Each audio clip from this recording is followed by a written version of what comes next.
Indo British advanced pain clinic నొప్పి మాయం surgery దూరం ఫర్ అపాయింట్మెంట్స్ 9155515563.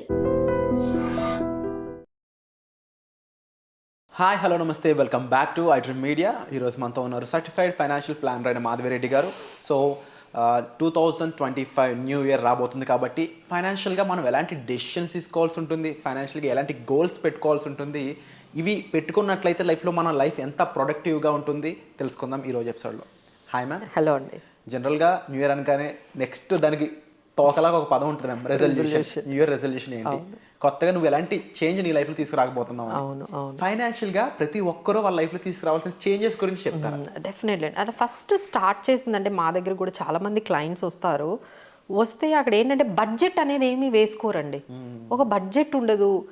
ఏమైంది సార్ అంటే ఒక 80,000 శాలరీ వస్తుంది, 70,000 శాలరీ వస్తుంది సార్, మీకు ఎక్కడెక్కడ మీకు ఖర్చు పెడుతున్నారు అంటే వాళ్ళు చెప్పలేకపోతున్నారు. This is what we're seeing అనమాట.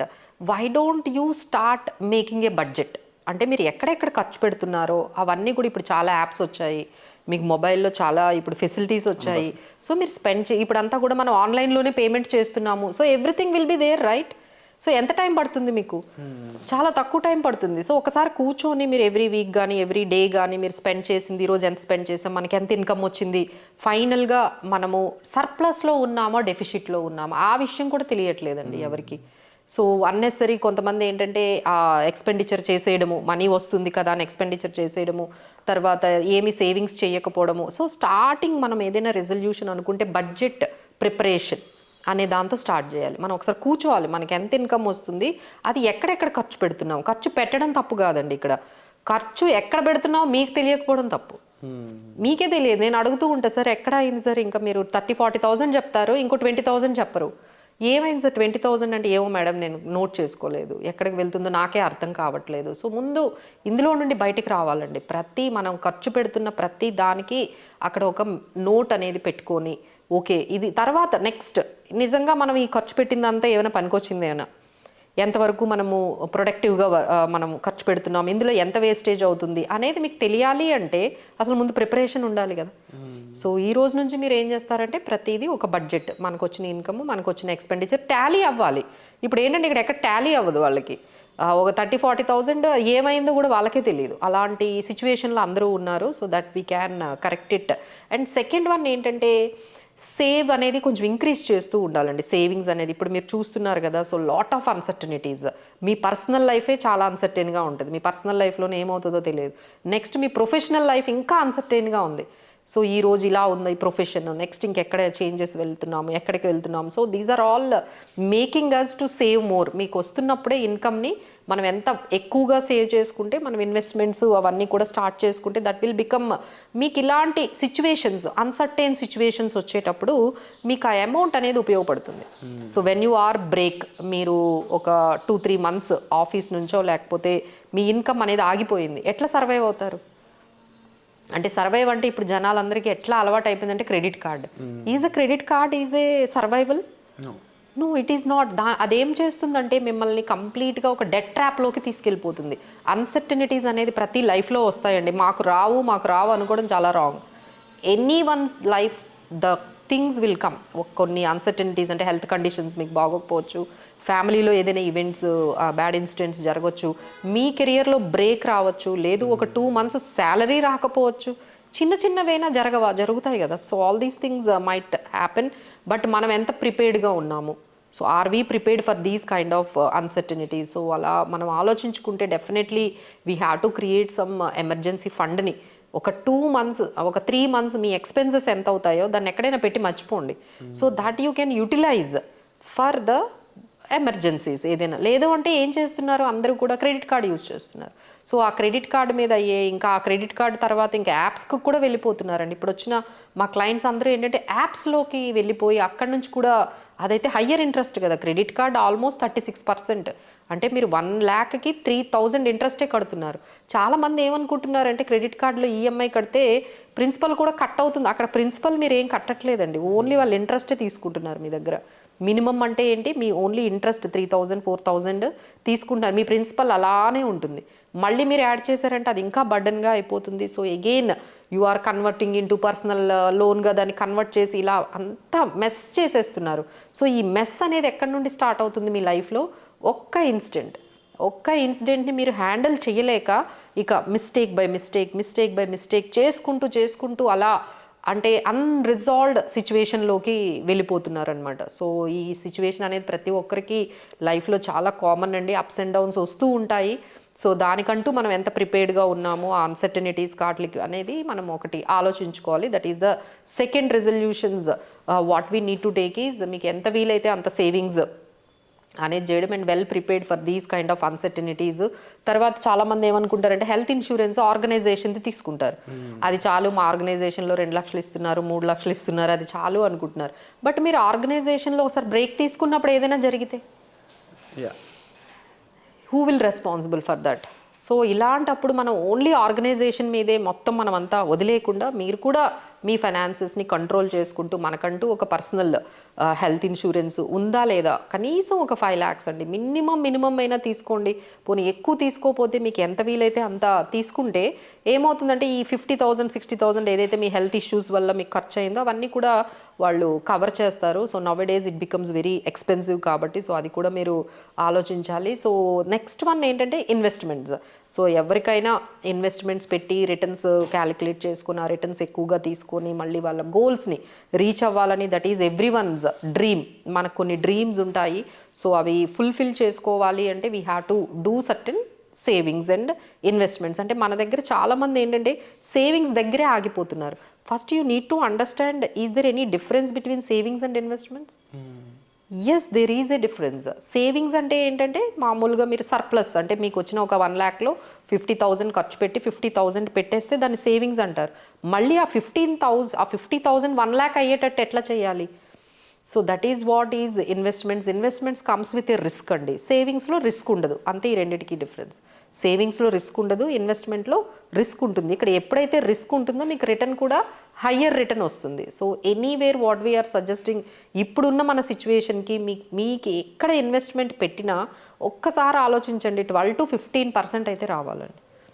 So make it a resolution wherever you are investing. ఎవరైనా మీకు వచ్చి ఏమైనా ఇలా చెప్పారనుకోండి, ఇందులో ఇన్వెస్ట్ చేయండి, ఈ ప్లాన్లో మనీ పెట్టండి, ఇక్కడ డబ్బులు పెట్టండి, ముందు వాళ్ళని అడగాల్సిన క్వశ్చన్ ఏంటంటే మినిమం వాళ్ళు ఎంత మనకి రిటర్న్స్ వస్తున్నాయి, 12 to 15% రిటర్న్, సరే దానికి రిస్క్ ఎంత తీసుకుంటున్నాము, ఇలా స్ట్రాటజికల్గా ఆలోచించి మీరు కానీ ఇన్వెస్ట్మెంట్స్ చేసినట్లయితే definitely you can create wealth అండి. తర్వాత సిస్టమాటిక్గా అంటే ఇప్పుడు మనం చాలామందికి ఏంటంటే ఇన్వెస్ట్మెంట్ చేయాలి అంటే ఫస్ట్ స్టార్టింగ్ ప్రాబ్లం, తర్వాత చేద్దాము పోస్ట్ పోన్ చేసుకుంటూ ఉంటారు. వాళ్ళందరూ ఏం చేయాలి అంటే లైక్ ఆటోమేటిక్గా డెబిట్ పెట్టేసుకోవాలి.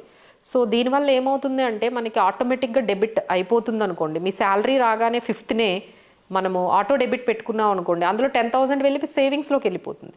సో అదేంటంటే ఆటోమేటిక్గా జరిగిపోతుంది. సో మీరు చెయ్యాలి అంటే దట్ ఈస్ వెరీ టఫ్ అండి. So you can approaches so that what we can do is we are making it auto debit.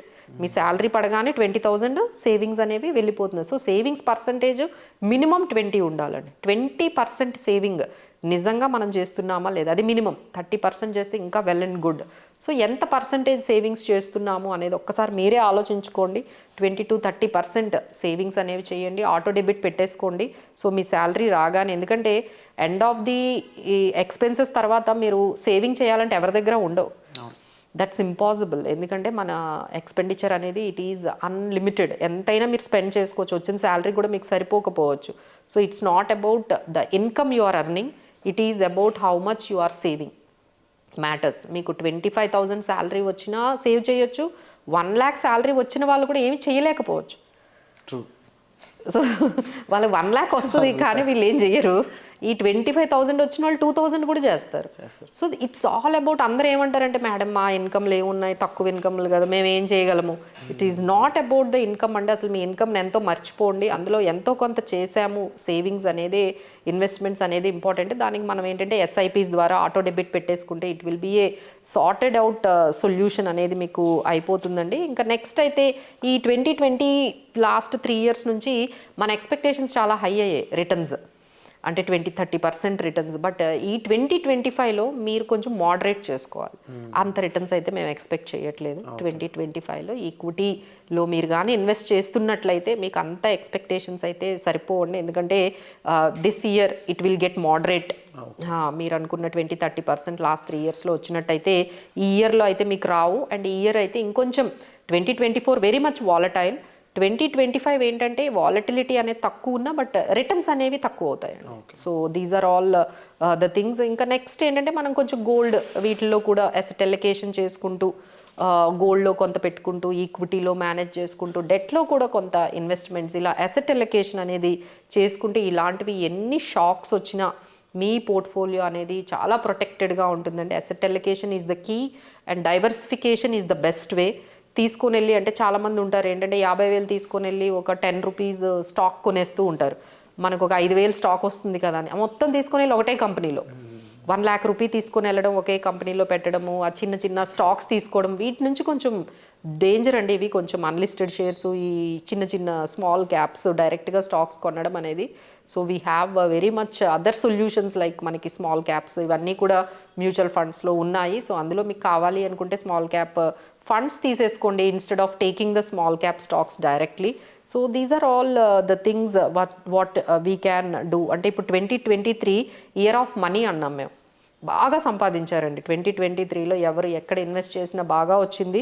అది గోల్డ్ కానీ, రియల్ ఎస్టేట్ కానీ, లేకపోతే ఈక్విటీ కానీ. 2024 ఏంటంటే వాల్టిలిటీ ఎక్కువ కనిపించింది. కొంతమంది సంపాదించారు, కొంతమంది సంపాదించలేదు. మీరు అసెట్ అలొకేషన్ అనడానికి ఈ ఇయరే బెస్ట్ ఎగ్జాంపుల్ అని చెప్పారు. అవునండి, కొన్ని బాగా వచ్చాయి, కొన్ని అయితే చాలా మందికి నెగిటివ్ వచ్చింది. ఇక 2025 అయితే very complex and it is going to be very tough for everywhere. So need of financial ప్లానర్ని అయితే ఎస్పెషల్లీ మేమైతే అదే రికమెండ్ చేస్తున్నాం అండి. రెజల్యూషన్ ఏంటంటే ఒక్కసారి వెల్త్ చెకప్ అనేది చేయించుకోవాలి. అంటే మనము హెల్త్ చెకప్ చేయించుకుంటాం కదా, నేను కూడా ఎవ్రీ ఇయర్ ఒకసారి వెళ్ళి అన్ని మనం అందరం కూడా టెస్టులు చేయించుకుంటాం. Every one should do it. అలానే మనం వెల్త్ చెకప్ కూడా చేయించుకోవాలండి. That will not cost you much. ఇప్పుడు ఎట్లా అయితే అది 3,000-4,000 పెట్టి మనం కంప్లీట్ హెల్త్ చెకప్ ఎలా అయితే చేయించుకుంటున్నామో అలానే ఒక 3,000 అయినా ఎంతైనా ఖర్చు పెట్టండి. కంప్లీట్ వెల్త్ చెకప్ చేయించుకోండి. మీరు ఇంతవరకు ఏమేమి ఇన్వెస్ట్మెంట్స్ చేశారు, 2025లో ఎలా చేయబోతున్నారు, ఇలా పర్సనలైజ్డ్గా మీరు ఒక ఫైనాన్షియల్ ప్లానర్తో కూర్చొని మీకున్న సిచ్యువేషన్స్ అన్నీ కూడా వాళ్ళకి కానీ చెప్పినట్లయితే they will give you the best solution. ఇప్పుడు మేము చెప్పినవన్నీ ఏంటంటే జనరల్గా ఉంటుంది, అది మీకు సూట్ అవ్వచ్చు, సూటబుల్ కాకపోవచ్చు. సో మనం ఏం చేయాలంటే ఒక ఎక్స్పర్ట్తో ఒక ఫైనాన్షియల్ కన్సల్టేషన్ ఒకటి ఫిక్స్ చేసుకొని వాళ్ళ టైం తీసుకొని మనము మనకున్న సిచ్యువేషన్స్ అన్నీ చెప్తే they will guide you the better. ఎట్లా చేసుకోవాలి, ఏం తీసుకోవాలి, ఏం తీసుకోకూడదు. చాలామందికి ఇల్లు కొనుక్కోవాలా, రెంట్లో ఉండాలా, 2025లోనైనా ఇల్లు కొనుక్కుందాము, ఇలాంటివి చాలా ఉంటాయి. బట్ కార్ తీసుకుందాము, తీసుకోవాలా వద్దా, దేర్ ఆర్ మెనీ కన్ఫ్యూజన్స్ ఉంటాయండి. దానికోసం మనకు క్లారిటీ రావాలి అంటే బెటర్ యూ సిట్ విత్ వాళ్ళు. మేము కానీ మీకు కొంచెం బెటర్ అడ్వైజ్ ఇస్తాము. ఎందుకంటే financial decisions are very very important. So అవి మీరు ఓన్గా ఎక్స్పర్ట్తో మనం సంప్రదించకుండా తీసుకుంటే అది ఏమైనా రాంగ్ అయిందనుకోండి ఆ decision, you cannot take it back. అది ఇల్లు కానీ, లేకపోతే కార్ కానీ, లేకపోతే ఏదైనా పర్సనల్ లోన్స్ కానీ, లేదు అంటే మనకి ఈ ఇన్సూరెన్స్ ప్లాన్స్ కానీ, ఇలాంటివన్నీ కూడా చాలా డెసిషన్స్ తీసేసుకుంటాము. బట్ ఏదైనా డెసిషన్ తీసుకునే ముందు ఒక్కసారి ఇది మంచిదా కాదా అని ఒక ఎక్స్పర్ట్ డెసిషన్ తీసుకొని తర్వాత మీరు వినిన తర్వాత మీరు ఏం చేయాలో అది చేయొచ్చు. But first listen what they are telling about your finances, whether it is correct or not about your financial decision. That would be the good resolution అండి. సో ఎప్పుడైనా మనం ఫైనాన్షియల్ డెసిషన్ తీసుకునేటప్పుడు ఒక్కసారి వాళ్ళ దగ్గరికి వెళ్ళి వాళ్ళ ఎక్స్పర్ట్ ఒపీనియన్ తీసుకుంటే బాగుంటుంది. Wonderful ma'am.